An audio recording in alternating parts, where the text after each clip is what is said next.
किसानों ने दिल्ली का क्या हाल कर डाला है। दिल्ली को गैस चैम्बर बना दिया है। किसान हर साल पराली जलाने से बाज क्यों नहीं आते? इनको कोई रोकता क्यों नहीं है? पराली जलाने की सख्त सजा होनी चाहिए। पराली का धुआं कब तक पीते रहेंगे हम? सरकारें किसानों को सिर पर क्यों बिठा कर रखती हैं? 2-4 को अंदर करो तभी होश में आएंगे ये किसान। नमस्कार, किसान तक की इस विशेष प्रस्तुति में आपका स्वागत है। अक्टूबर नवंबर आते ही दिल्ली में सर्दी का आगाज होने लगता है। हमेशा की तरह तापमान में गिरावट महसूस होने लगती है, लेकिन कुछ सालों से देखा गया है कि तापमान तो गिरता है, लेकिन दिल्ली वालों का पारा चढ़ता ही जाता है। कारण पराली। दिल्ली की पराली की समस्या वाकई इतनी बड़ी है या दिल्ली वाले कुछ ज्यादा ही अग्रेसिव हो जाते हैं? इस सवाल के जवाब में किसान तक लेकर आया है विशेष प्रस्तुति, पराली का धुआं या दिल्ली का हवा। 3 एपिसोड में हम इस प्रश्न का उत्तर ढूंढेंगे। पहला एपिसोड, पराली को जड़ से जानिए। दूसरा एपिसोड, ग्रीन रेवोल्यूशन का साइड इफेक्ट। तीसरा एपिसोड, पॉल्यूशन, दिल्ली की अपनी खेती। पराली यानी फसल काटने के बाद खेत में बचा हुआ प्लांट वेस्ट। पर प्रश्न उठता है कि दूर पंजाब और हरियाणा के खेतों के वेस्ट से दिल्ली का क्या लेना देना? पराली को लेके दिल्ली वाले किसान को क्यों कोसते रहते हैं?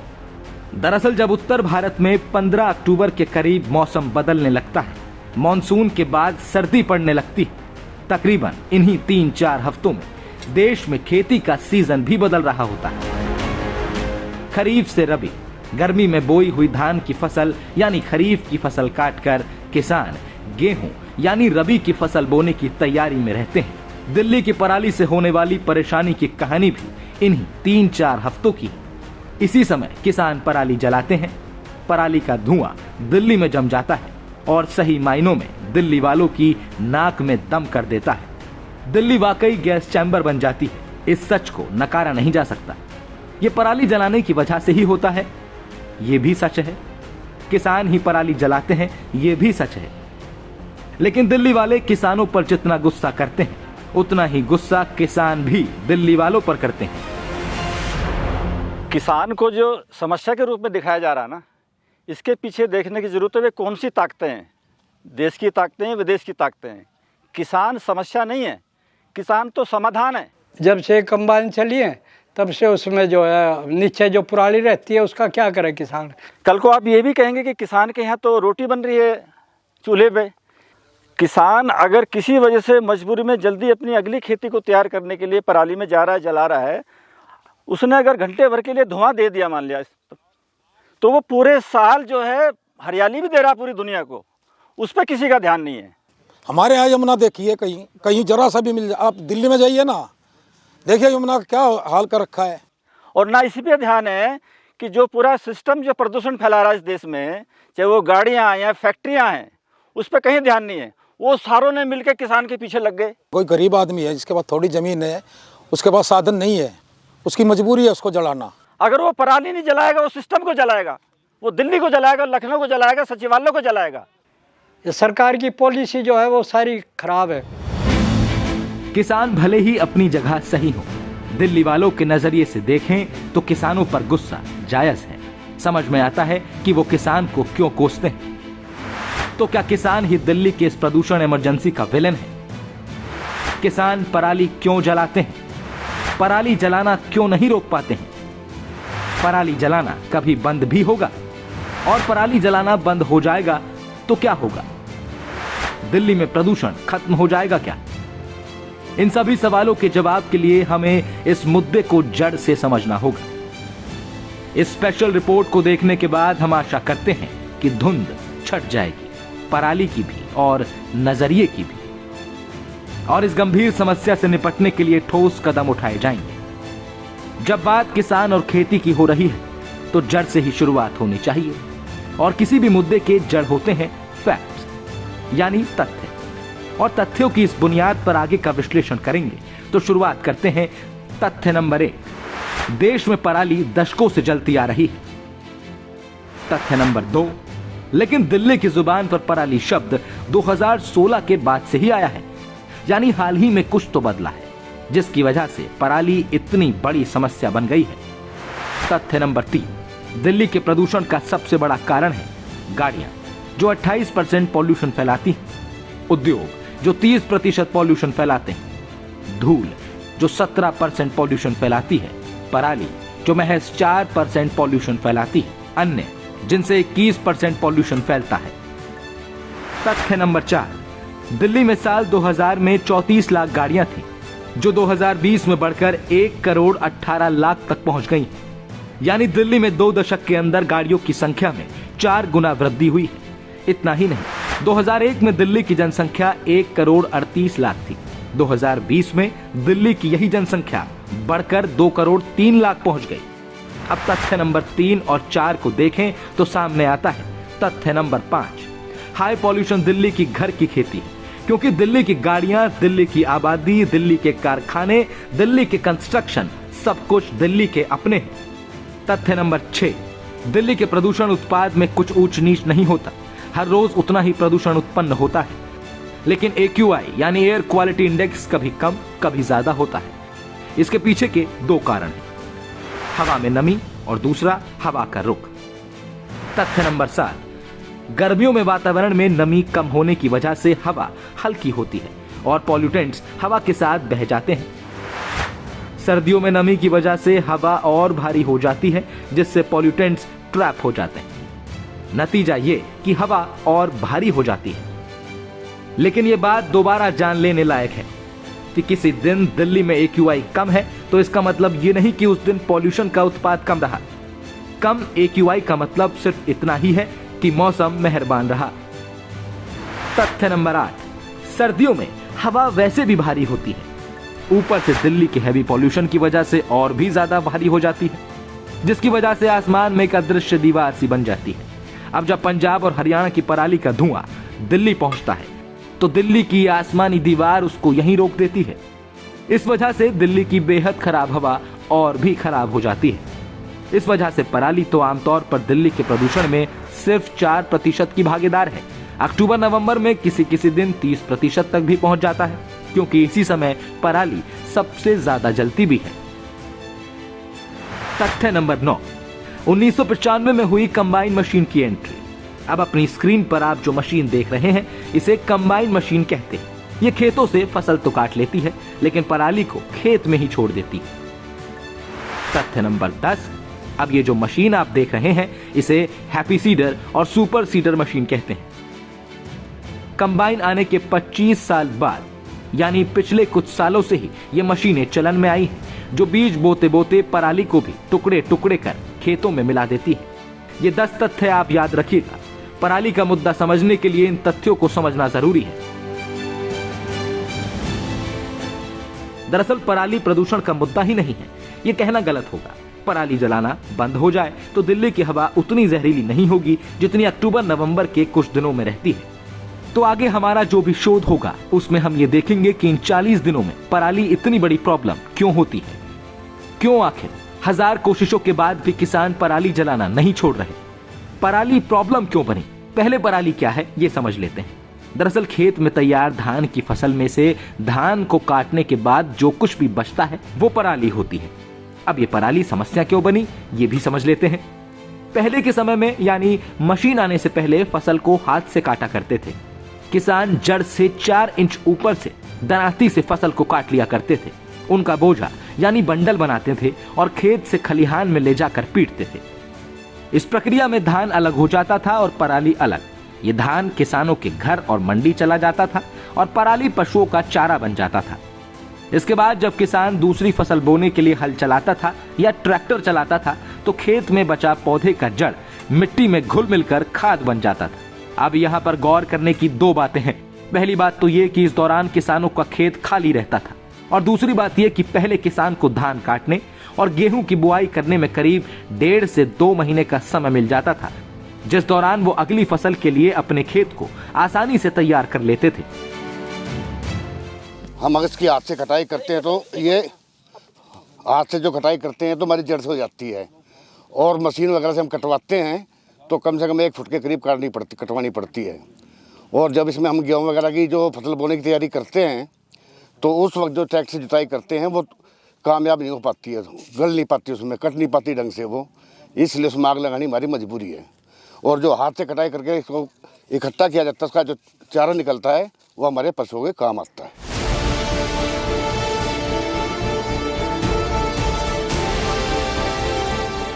दरअसल 1995 से पहले फसल काटने का यही तरीका था। 96 में किसानों और मजदूरों की जगह कंबाइन मशीनों ने ये काम ले लिया। अब धान के इस खेत को देख लीजिए, फसल कटने के लिए तैयार खड़ा है। अब दूसरी तस्वीर में फसल को कटते हुए देखिए। ये कंबाइन मशीन ऊपर ही ऊपर से अनाज काट कर स्टोर करती जाती है और अपने पीछे पराली छोड़ती जाती है। कंबाइन मशीनें अपने पीछे धान की जड़ से करीब 1 से 2 फुट ऊपर तक का ही तना छोड़ती हैं। इसमें फसल आसानी से कट जाती है, लेकिन पराली वहीं की वहीं रह जाती है। अब दोनों तरीकों में खेत की स्थिति की तुलना करते हैं। मैनुअल तरीके में खेत पराली और फसल से एक झटके में खाली हो जाता था।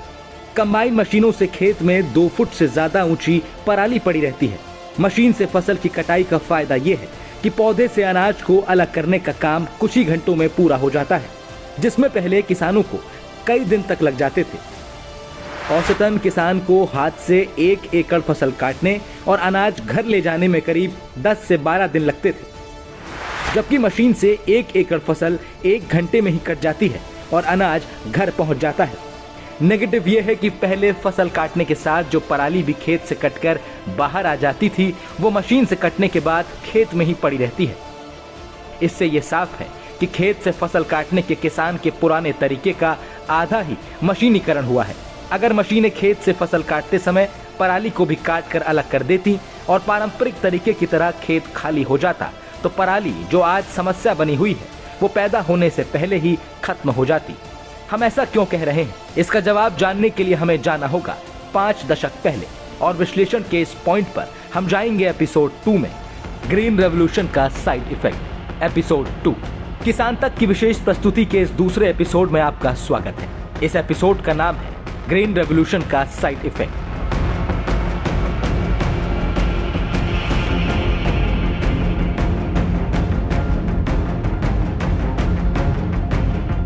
आगे बढ़ने से पहले एक बार क्विक रिकॉल कर लेते हैं पहले एपिसोड के वो 10 तथ्य। पहला, पराली दशकों से जलती आ रही है। दूसरा, दिल्ली की जुबान पर पराली शब्द 2016 के बाद से आया। तीसरा, दिल्ली के प्रदूषण में पराली का योगदान सिर्फ 4% है।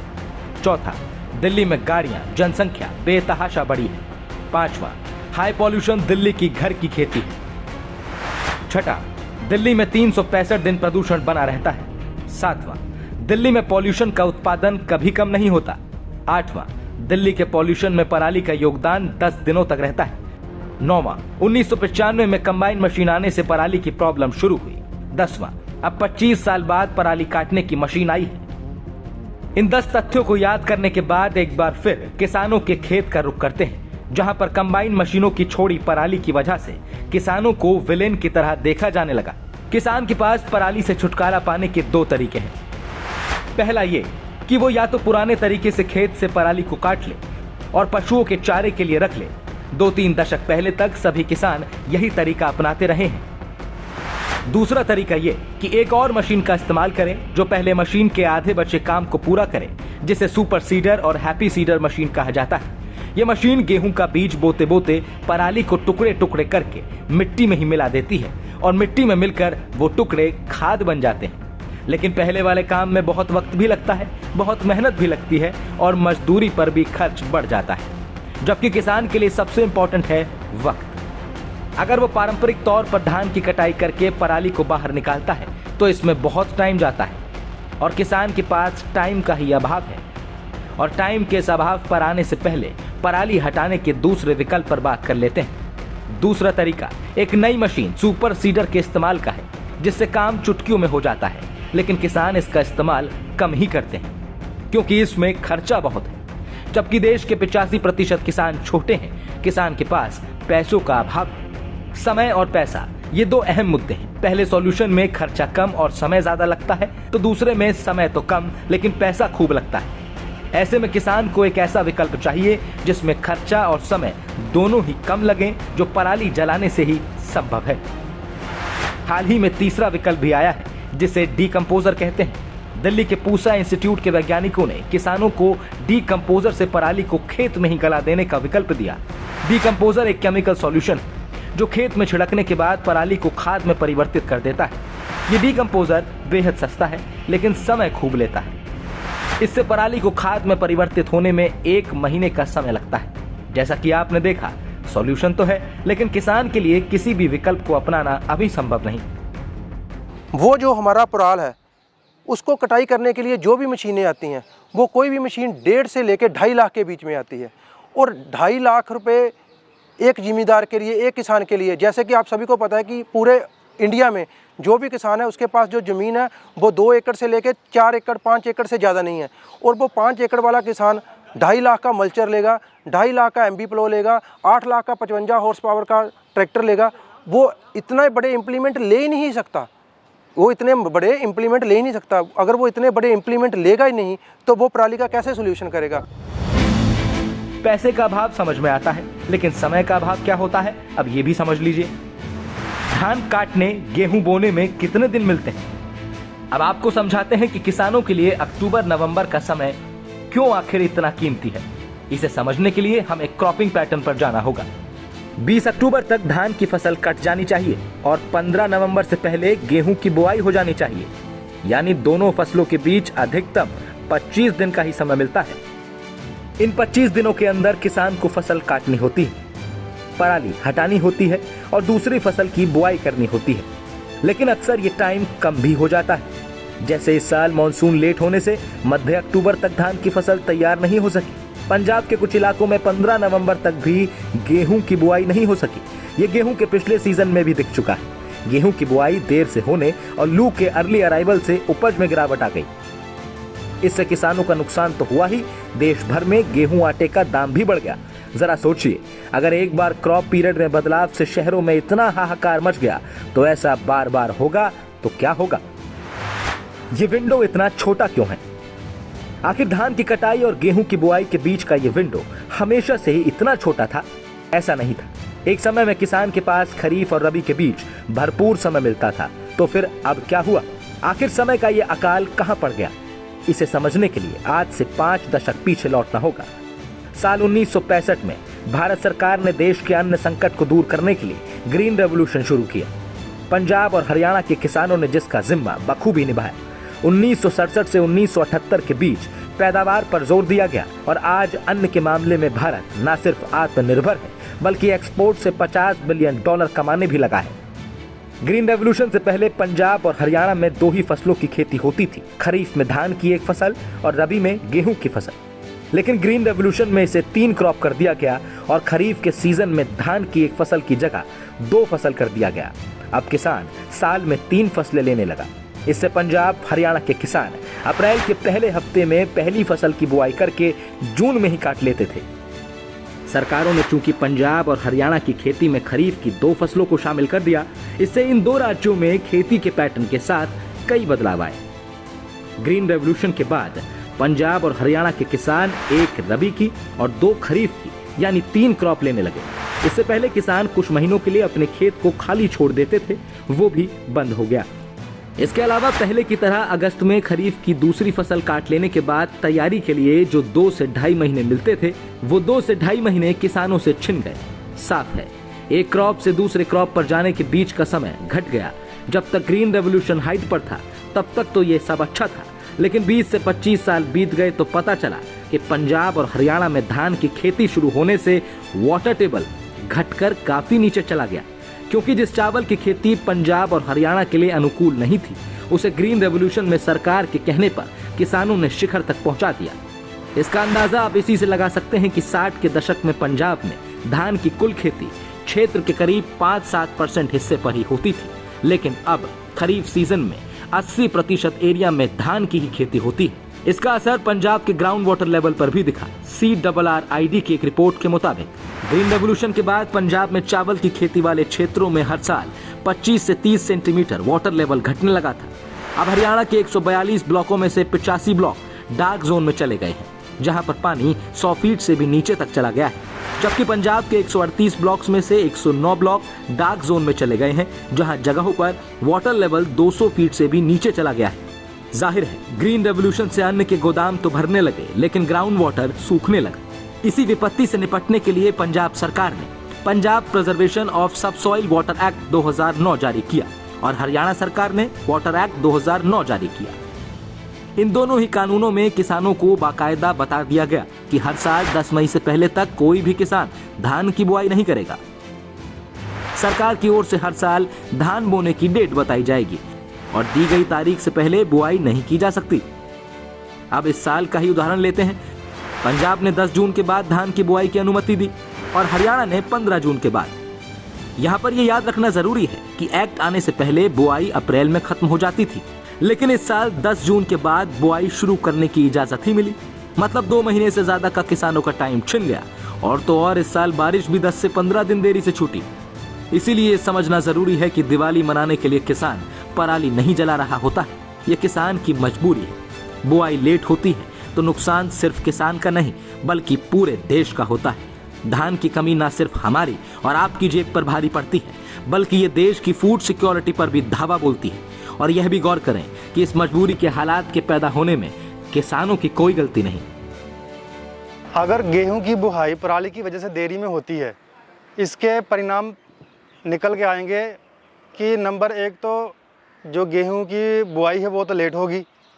दूसरा कि जो लास्ट में जो इसका झाड़ आएगा वो उसके अंदर बहुत फ़र्क पड़ेगा, क्योंकि लास्ट में जो मौसम गर्म जल्दी हो जाता है तो दाने अच्छे से पक नहीं पाते और गेहूं की उपज में कमी आती है।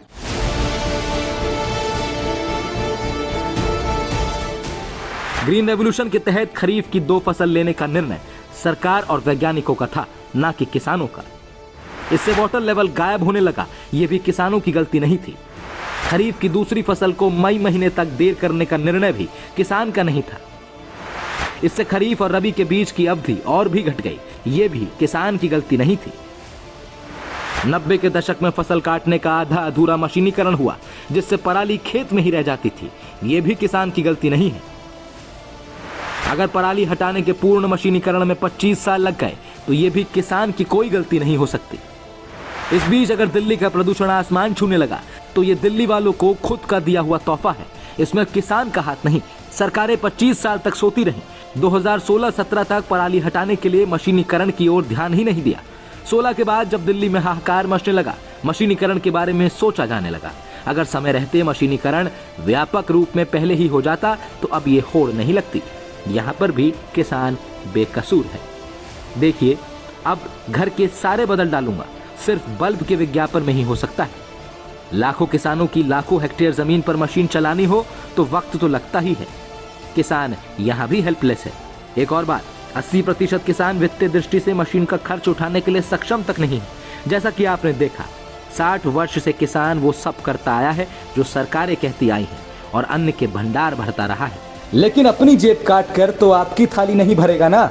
अगले यानी तीसरे एपिसोड में आपको बताएंगे कि कैसे हरियाणा और पंजाब में पराली की प्रॉब्लम कंट्रोल में आने लगी है, लेकिन क्यों आखिर दिल्ली में प्रॉब्लम बनी रहेगी।